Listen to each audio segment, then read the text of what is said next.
Welcome back to another episode of Scholarship Dex. Today, I'm going to give you more information about what is called letter of motivation. You want to apply for master's programs, you want to apply for PhD programs. This particular document, which is letter of motivation, has become part of master's program admission and then scholarship admission, as well as PhD programs admission. So in order to get an admission or a scholarship, depending on which scholarship you're applying for, once you are being asked of letter of motivation, you need to do your best and then put out a very powerful or very strong letter of motivation, because it is going to be one of the assessment that is going to be based on in your selection for either your master's program, for your PhD program, or for your scholarship application. So I have put up a general structure of letter of motivation. And the general structure, as we all know, is that, this is in the form of a letter. Okay, so one aspect of a letter is that you need to bring in your sender's address. Okay, then it must be followed by the recipient address. The recipient address is normally the university address. Then you write the salutation, which can be dear graduate selection committee, or you can say dear sir or madam, or you can say dear international office team, depending on which one you want to use. But mostly you can either use sir or dear sir or madam, or dear graduate selection committee. Right after this, then you have to give a subject, or you have to give a title, which is letter of motivation. Now, letter of motivation is also called letter of intent. And so, depending on which one is required of you, even though they are the same, depending on which one is being mentioned, you can either enter or type letter of motivation or letter of intent. Okay, so what I thought is letter of motivation. Letter of motivation is actually a form of letter where you actually state or write your motivation to study in a particular program, or to be, admitted or to be selected for a scholarship opportunity.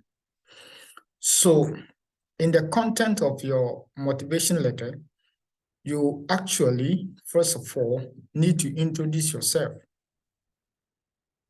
Now, introducing yourself to the selection committee is based on, or could be based on, your academic background and interest. And then you also need to state your practical experiences, or if you embarked on certain volunteering work or volunteering activities, it is also a platform where you can state your volunteering activities you embarked on, the courses you have taken, the certifications you have, and the lectures you have attended or given. So in the way of introducing yourself, these four things can be stated. Moreover, after introducing yourself, you can also include your reasons or motivation for wanting to study the program you have applied for at the chosen university. What are your reasons to study in the chosen university?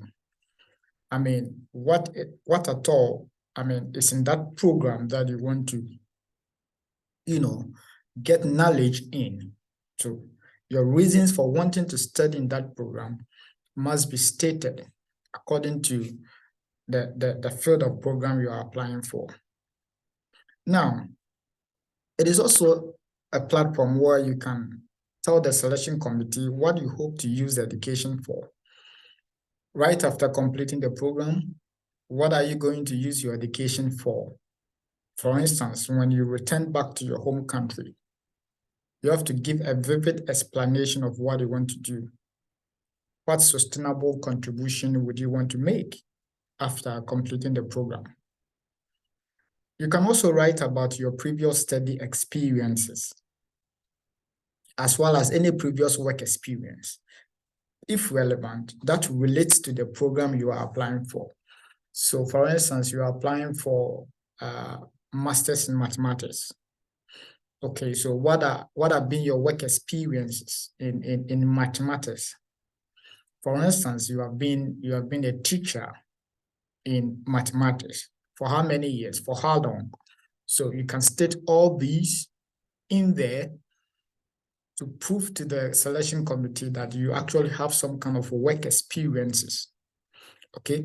Moreover, you can also state the contribution you want to make when you are admitted to the program.